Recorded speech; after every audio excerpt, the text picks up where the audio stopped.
Hello students, welcome to second lecture of SHM. तो पहले lecture हमने बेसिक्स के बारे में देख लिया था। अब हम देखते हैं कुछ मैथमेटिकल एनालिसिस कि कैसे हम रिप्रेजेंट करेंगे एसएचएम को।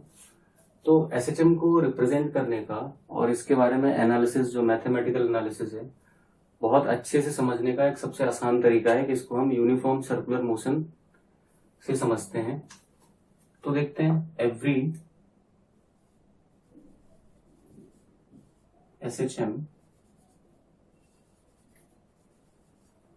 can be represented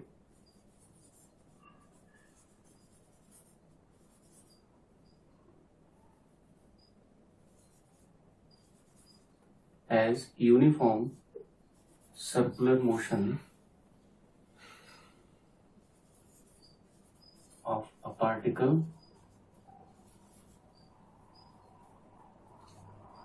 अब देखते हैं कि कैसे रिप्रेजेंट करेंगे। सबसे पहले just draw circle.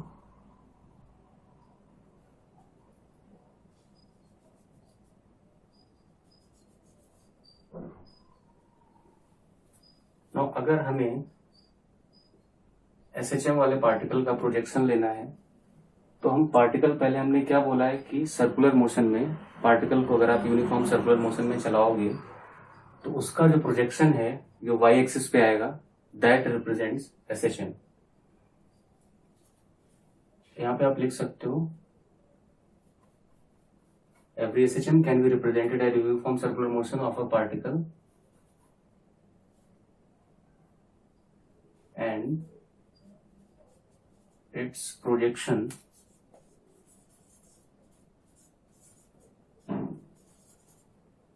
On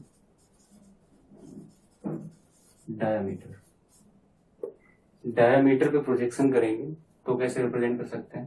suppose particle यहां से स्टार्ट हुआ एट t इक्वल टू 0।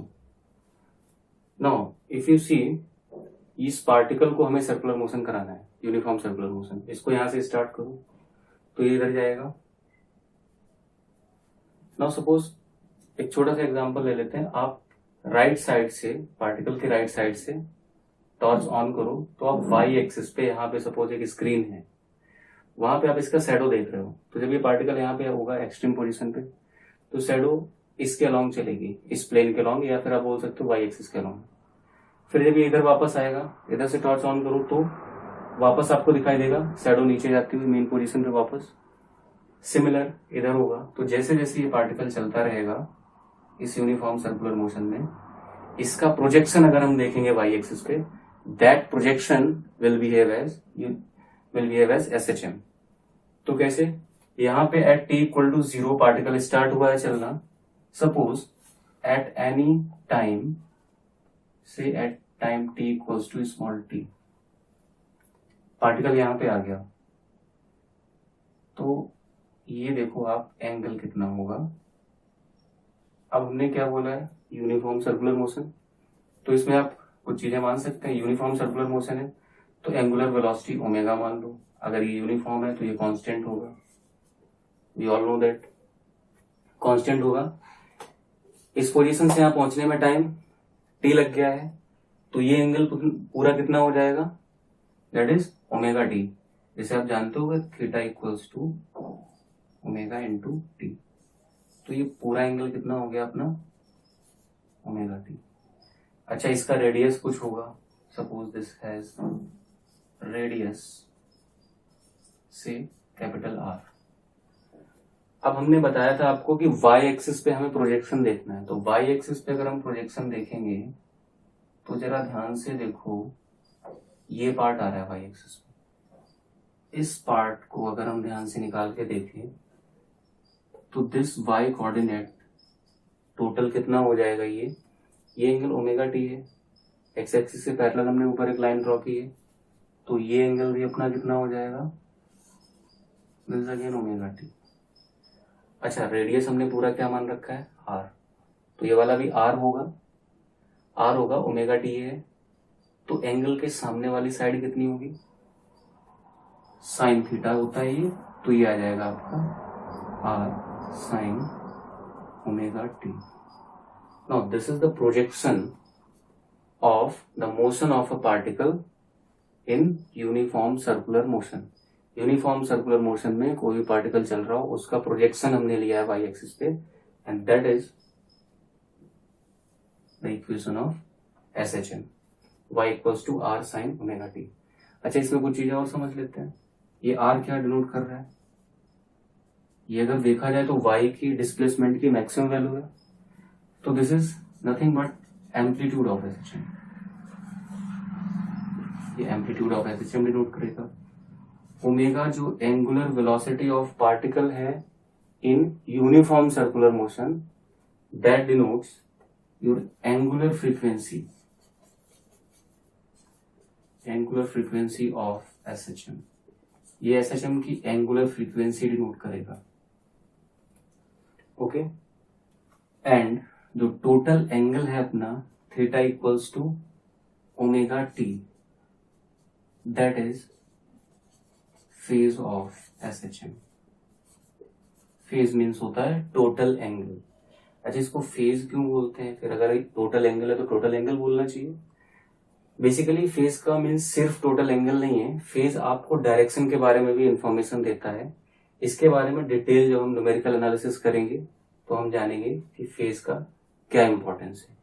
तो फिलहाल अपने पास टर्मिनोलॉजी ये रहनी चाहिए कि यूनिफॉर्म सर्कुलर मोशन में if any particle performing uniform circular motion, we have to take its projection on this diametric axis, and that projection, that means the relation between displacement on that axis with the time, represents your equation of SHM, and the terminology is the radius of that circle is basically our amplitude of SHM, then angular velocity of that particle in uniform circular motion will be angular frequency of SHM when we see projection on y-axis, and this total angle theta omega t, that will serve phase of SHM.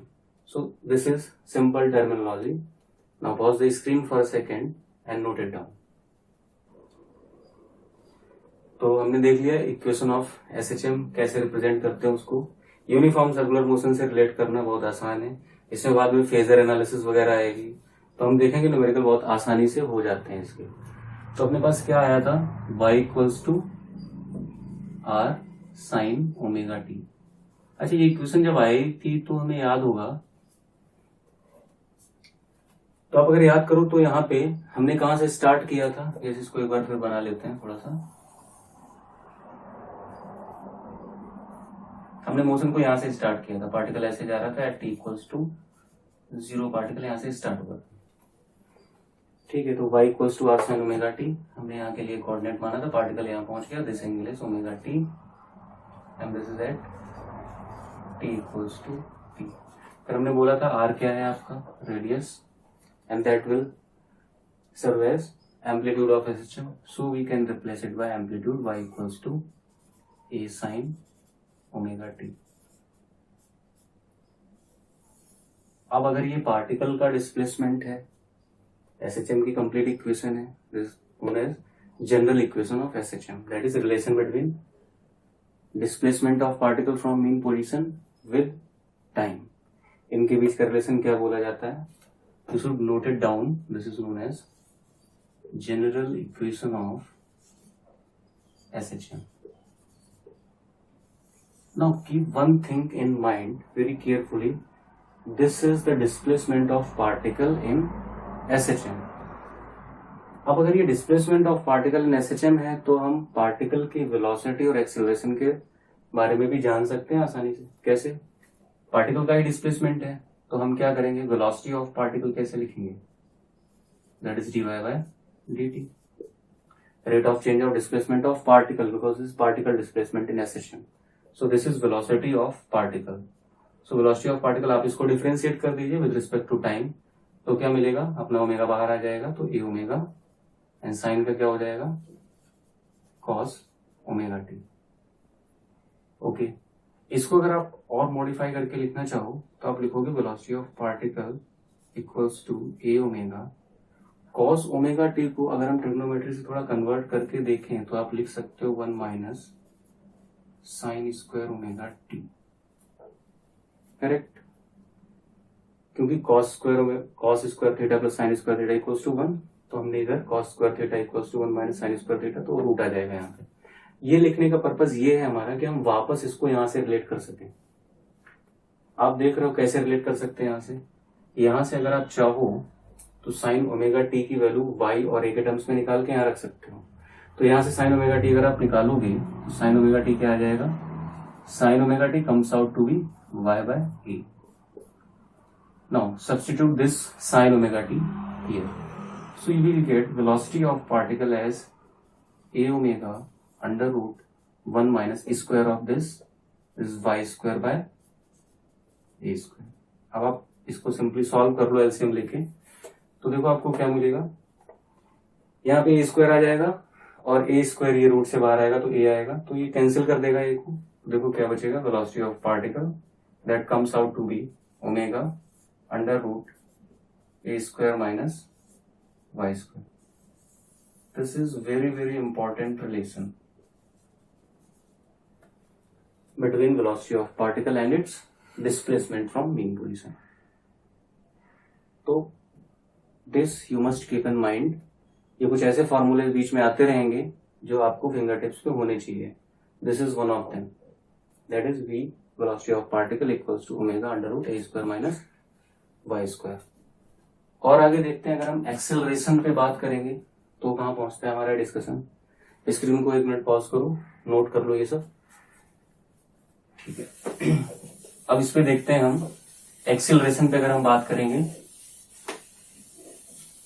तो हम कैसे इसको analyse करेंगे, ठीक है। Velocity of particle तो हमारे पास आ गया, इससे पहले वाली एक स्टेप आपको याद रखना है। क्या आया था अपने पास, velocity of particle that is equals to a omega. ये हमने किसको लिखा था, कॉस ओमेगा टी को, वापस लिख लेते हैं यहाँ पे। अब अगर हमें यहाँ से एक्सेलरेशन ऑफ पार्टिकल चाहिए तो हमें यहाँ पे डिफरेंशिएट करना पड़ेगा, that is D of velocity of particle by dt। तो यहां से हमें एक्सेलरेशन क्या मिलने वाला है, कॉस का साइन हो जाएगा और ये बाय चेन रूल ओमेगा फिर से बाहर आएगा, तो this comes out to be acceleration of particle is minus a omega square and this again sine omega t. ये आ गया अपना। अब आपको याद होगा कि हमने स्टार्ट जब किया था ये डेरिवेशन या मैथमेटिकल एनालिसिस, तो स्टार्टिंग में ये तो एक्सेलरेशन आ गया, स्टार्टिंग में हमें पता था कि y equals to a sine omega t लिखा हुआ था। अगर आप सिंपली यहाँ पे सब्स्टिट्यूट कर देते हो y equals to a sine omega t, तो हमारे पास देखो ए साइन ओमेगा टी दोनों टर्म है, तो what you will get acceleration of particle equals to minus omega square a sine omega t की जगह क्या लिख दो y। This is also known as general equation of SHM, or you can say that acceleration of particle is directly proportional to minus 5. Now, if you remember my words, आपको मैंने starting में ही बताया था कि acceleration of particle is directly proportional to minus times displacement of particle from mean position. This is exactly what I have told you. Acceleration of particle is directly proportional to minus times of displacement of particle from mean position because omega square is constant, और you can say जब आप यहाँ से हटाओगे तो आपको proportionality constant क्या लेना है, ओमेगा स्क्वायर। ये वाला एनालिसिस यहाँ से यहाँ तक ये कंप्लीट आपको बहुत अच्छे से याद रखना है, क्योंकि आगे फिर से जब स्प्रिंग वाले या बहुत से प्रॉब्लम्स आते हैं तो हम यहीं से सारा रेफरेंस लेंगे। तो आप इसको नोट कर लीजिए आराम से।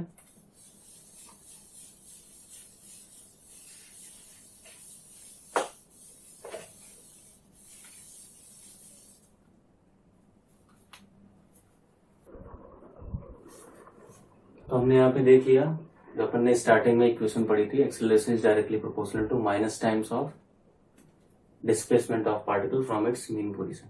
अच्छा, डिस्प्लेसमेंट ऑफ पार्टिकल जैसा हमने पिछले डायग्राम में बताया था कि हम वाई एक्सिस पे ले रहे हैं, तो अगर आप उसको एक्स एक्सिस पे भी लेना चाहो तो भी कोई प्रॉब्लम नहीं है, क्योंकि most of the time most books में या कहीं भी आप देखोगे तो वाई भी मिल सकता है और एक्स भी मिल सकता है, तो उससे कंफ्यूज नहीं होना है अपने को।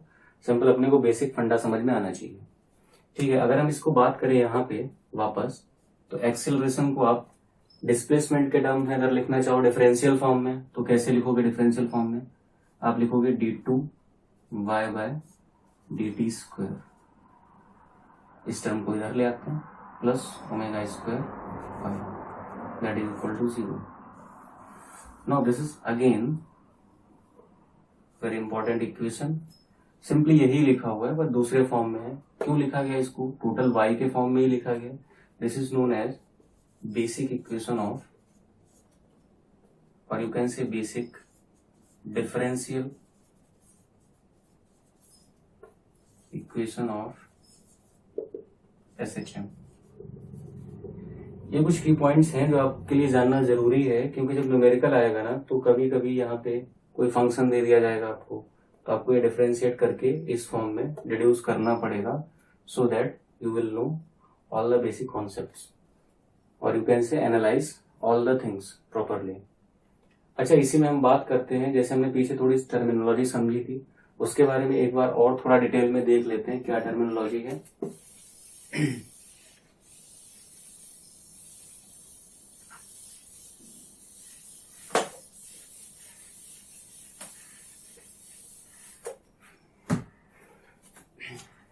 इसमें कुछ पॉइंट्स आपको याद रखते हैं, जैसे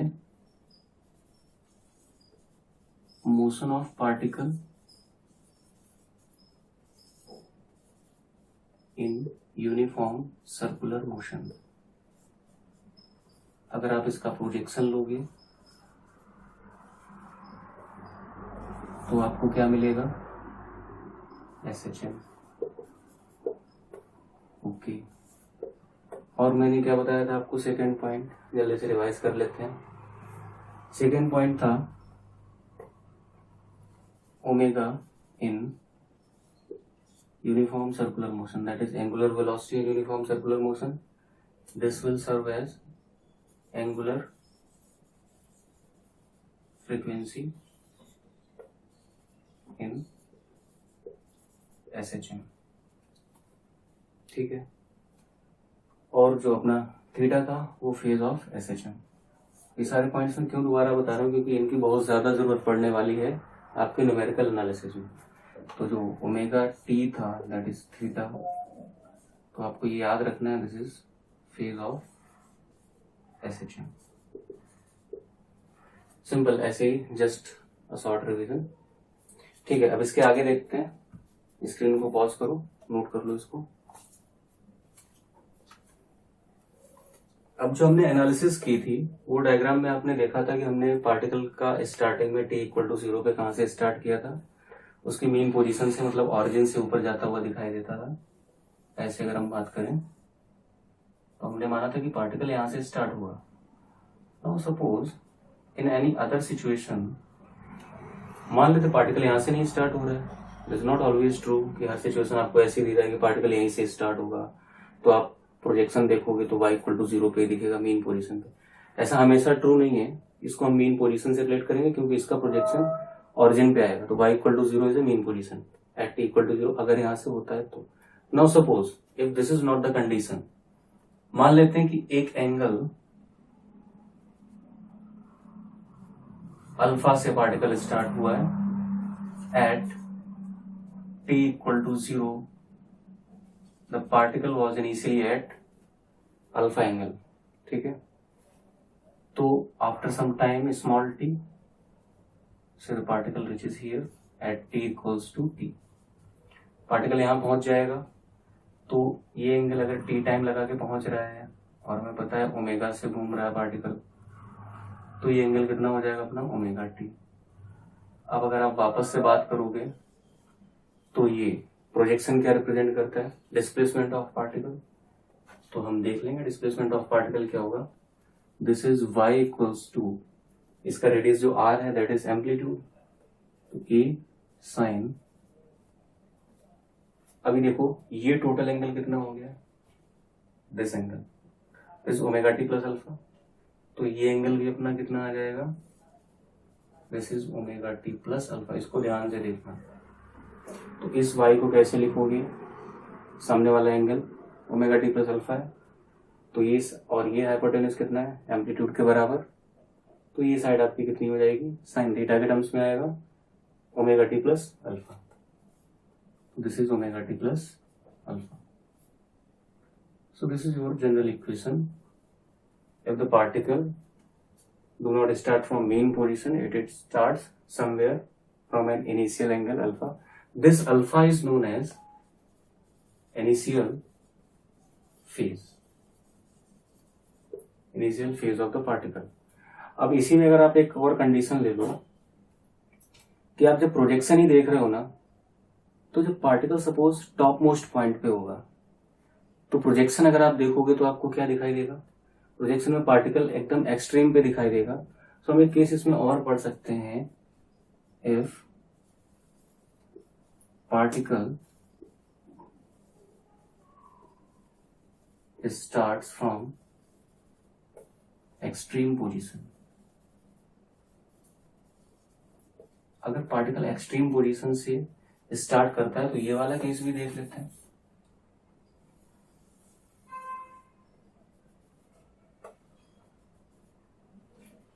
Suppose particle starts from this point at t equals to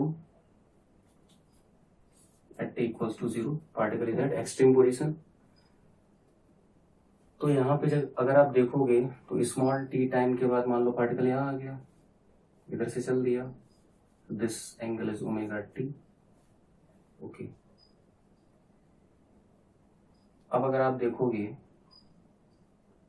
ये एंगल कितना है, π/2. At t equal to 0 particle यहाँ था, ठीक है, यहाँ पे चला गया. अगर आप y पे प्रोजेक्शन लोगे अब, तो जरा ध्यान से देखो, इस एंगल को मैं यहाँ लिख देता हूं omega t. Now look carefully at this diagram. Displacement तो अभी भी अपना ये है y. इसको हम क्या लिख सकते हैं, इसको जरा ध्यान से देखना. ये एंगल ओमेगा टी है, तो सामने वाला एंगल अब ऑब्वियसली ये तो 90, वो तो 90 माइनस ओमेगा टी हो जाएगा. अगर वो 90 माइनस ओमेगा टी हो गया तो हम साइन के टर्म्स में क्या लिखेंगे, पूरा एम्पलीट्यूड अगर है ये हम मानते हैं यहाँ पे, तो y इक्वल्स टू a. अब यहाँ पे ओमेगा टी यहाँ है, तो हम कॉस ओमेगा टी लिख सकते हैं क्या, इस साइड को देखो आराम से, थीटा के साथ वाली साइड को कॉस के टर्म में रिप्रेजेंट करेंगे, तो हम इसको a कॉस ओमेगा टी बोल सकते हैं. या फिर दूसरे टर्म में आप बोल सकते हो सामने वाला angle omega t π/2 minus omega t है, तो इसको हम साइन π/2 माइनस ओमेगा टी, वो अगेन कॉस ओमेगा टी आ जाएगा, तो इसको हम कैसे लिखेंगे, cos omega t. I think छोटा सा पॉइंट है, क्लियर हो गया होगा कि अगर पार्टिकल एक्सट्रीम पोजीशन से स्टार्ट करे तो हमें इस तरीके से डिनोट करना है. अच्छा, ये चीज और एनालिसिस से समझ में आ जाएगी. पार्टिकल एक्सट्रीम पोजीशन से स्टार्ट हुआ तो that means at t equal to 0 particle will be at extreme position, or you can say displacement of the particle will be maximum. तो आप यहाँ पे सब्स्टिट्यूट करके भी देख सकते हो, at t equal to 0 y equals to a is the maximum displacement. तो यही बात यहाँ पे डायग्राम में बनाई गई है, ठीक है. Now pause your screen for a second and note it down. तो अभी तक की हमारी जो एनालिसिस थी, तो let's have an example on this. क्या पूछा गया, find amplitude and initial phase of particle in SHM for which motion equation is given by y equals to p sine omega t plus q cos omega t. इस इक्वेशन पे थोड़ा सा ध्यान दो. हमसे पूछा जा रहा है यहाँ पे हमें एम्पलीट्यूड और इनिशियल फेज बताना है पार्टिकल का जो SHM में है. इक्वेशन ऑफ मोशन हमारे सामने है, तो this is not just an example, it is a concept. तो आप ध्यान से देखेंगे इस कॉन्सेप्ट को. कभी भी इस टाइप से आपको मिल जाए, साइन कॉस के टर्म मिल जाए, उनसे पहले कुछ कांस्टेंट लगाओ. तो इन सारे प्रॉब्लम्स को डील करने का सिंपल वन वे सॉल्यूशन है आपके पास, वेरी इजी. आप क्या करते हैं, आप पहले कॉफिशिएंट देख लो जो साइन और कॉस के साथ लगे हुए हैं, ठीक है. इनके स्क्वायर से स्क्वायर करो, इनको इनके सम से डिवाइड कर दो स्क्वायर के सम से. कैसे देखते हैं, या फिर आप ऐसा कर सकते हो, सब्स्टिट्यूट वाला कर सकते हो. सब्स्टिट्यूट कैसे कर सकते हो देखते हैं जरा, थोड़े डिटेल में समझ लेते हैं पहले, फिर हमारे पास जो रिजल्ट आएंगे ना उनको हम जनरलाइज कर देंगे. किसी भी टाइप, इस टाइप की कोई भी प्रॉब्लम आएगी तो उससे आप हैंडल करना. देखो कैसे, substitute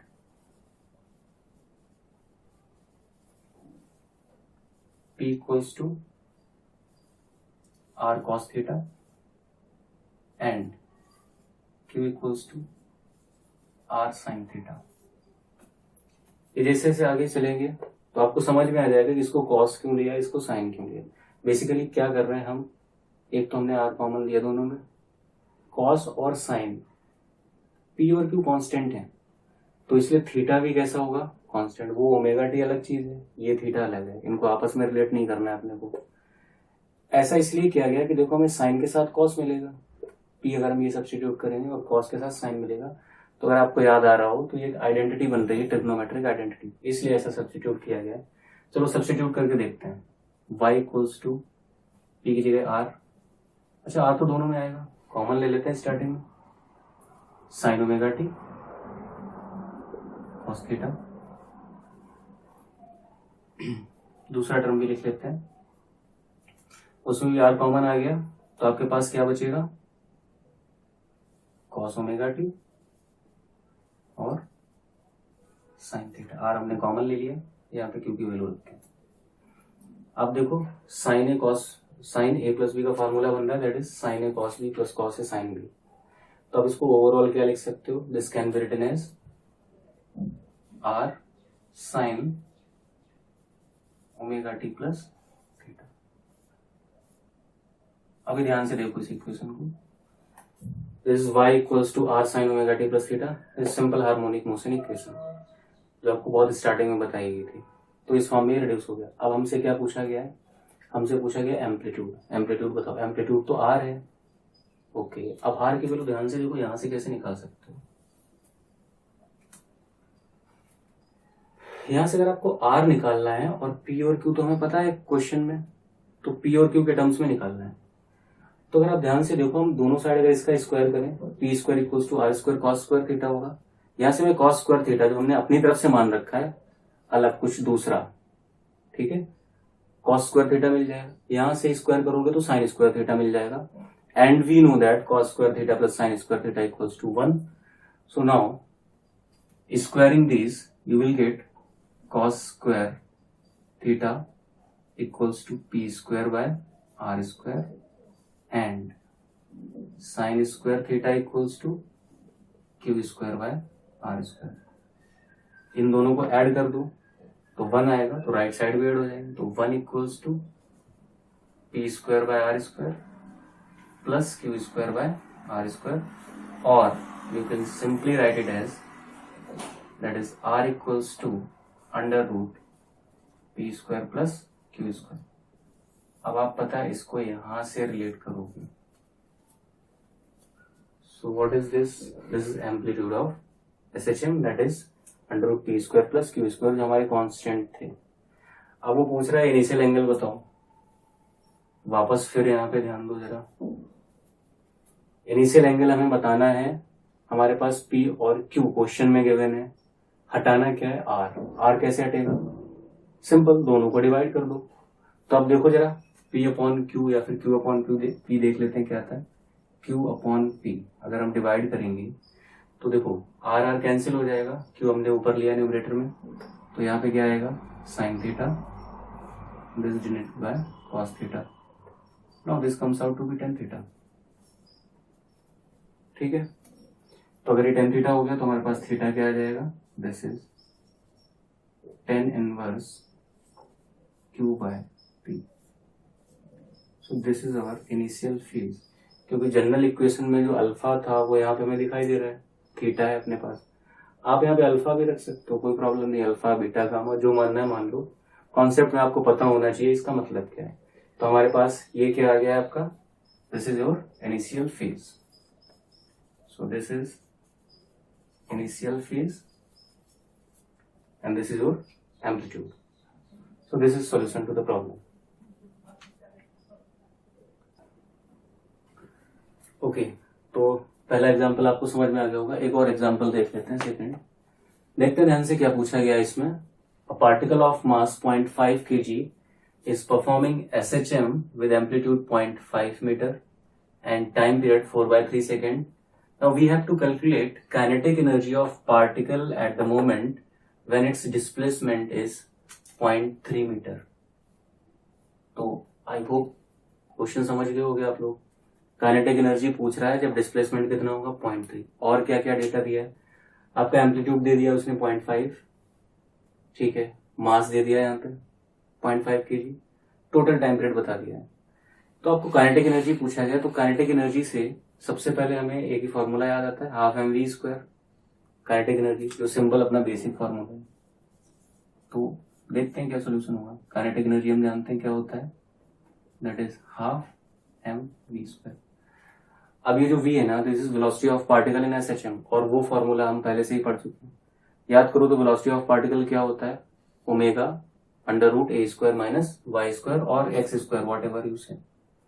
so this is half m ω² a² minus y²।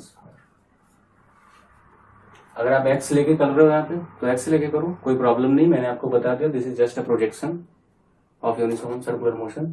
तो आप उसमें x low y low, doesn't matter, ठीक है। तो यहाँ सारी वैल्यूज रख देते हैं। अच्छा ओमेगा तो हमें नहीं पता है, यहाँ पे बताया क्या गया आपको, टाइम पीरियड। अच्छा तो ओमेगा एंगुलर फ्रीक्वेंसी है SHM की, और टाइम पीरियड, तो ओमेगा और टाइम पीरियड के बारे में आपको रिलेशन याद होना चाहिए। क्या था, omega equals to 2πf। I hope आपको पता होगा, नहीं पता है तो देख लेते हैं। और फ्रीक्वेंसी क्या होता है, 1 टाइम पीरियड। तो टाइम पीरियड हमें पता है, दैट मीन्स हम ओमेगा पता कर देंगे, 2π is the constant we know. So kinetic energy comes out to be half, mass की वैल्यू रख दो, mass is 0.5 kg, 0.5, okay. Omega square है तो हमें इसका स्क्वायर रखना पड़ेगा, this is 4π² by t², what is t, this is 4/3, उसका स्क्वायर करोगे तो 16/9, 9 ऊपर चला गया, ये ध्यान से समझ लो, 16/9 तो 9 ऊपर चला जाएगा, because this will become t²। ये ओमेगा स्क्वायर हो गया आपका, तो ओमेगा स्क्वायर ये आ गया टोटल, ठीक है। नाउ इन ब्रैकेट एम्पलीट्यूड का स्क्वायर, तो एम्पलीट्यूड में दिया 0.5, इसका स्क्वायर कर दो 0.25 minus y²। Displacement from main position, जिस इंस्टेंट पे पूछा गया उस पे क्या है 0.3 है, तो इसको हम लिख लेंगे इसका square 0.09। Now solve it to get the answer, देखते हैं क्या निकलेगा। This is 1/2 0.5। अच्छा यहाँ पे थोड़ा अप्रोक्सीमेशन ले लो, क्या अप्रोक्सीमेशन ले लो, ध्यान से देखो। कैलकुलेशन को सिंपल करने के लिए आप जानते हो π² को हम किससे रिप्लेस कर सकते हैं, अप्रोक्सीमेटली 10 से। तो यहाँ पे अगर 10 मान के लिखेंगे तो आप क्या लिखोगे, 40 × 9/16, और यहाँ पे देखो कितना आ जाएगा 0.25 माइनस 0.09, दिस बिकम्स 0.16। तो अगर आप इसको कैंसिल करोगे तो ये कितना आएगा 0.01, ओके। अब यहाँ पे इसका 0 ये हट जाएगा पॉइंट, तो आप ओवरऑल कैलकुलेट करके देखो, ये देखो 2 से कैंसिल होगा 2, तो यहाँ पे क्या बचा 10। Now this kinetic energy becomes 5 × 2 10 × 9 90, 90 × 0.01, this comes out to be 0.9। एक बार यूनिट्स वापस चेक कर लो, यूनिट्स हर क्वेश्चन में आपको ध्यान रखना है कि किस सिस्टम में यूनिट्स दिए हैं। तो इसमें हम देख सकते हैं मीटर और केजी, सब कुछ ऐसा यूनिट में चल रहा है, हमें पहले ही चेक करना चाहिए था, बट ठीक है, हम जानते हैं सारा ऐसा यूनिट में दिया है, no doubt. So this is final category, this is answer to the problem. Okay, तो यहाँ पे हमने 2 न्यूमेरिकल्स ले लिए। अब जो अपना 3rd लेक्चर होगा SHM पे, उसमें हम 1-2 न्यूमेरिकल और लेंगे, थोड़ा सा रिवाइज करेंगे पीछे का जो भी एनालिसिस किया, और उसके बाद आगे हम और डिटेल में बात करेंगे on SHM। So that is all for today, thank you.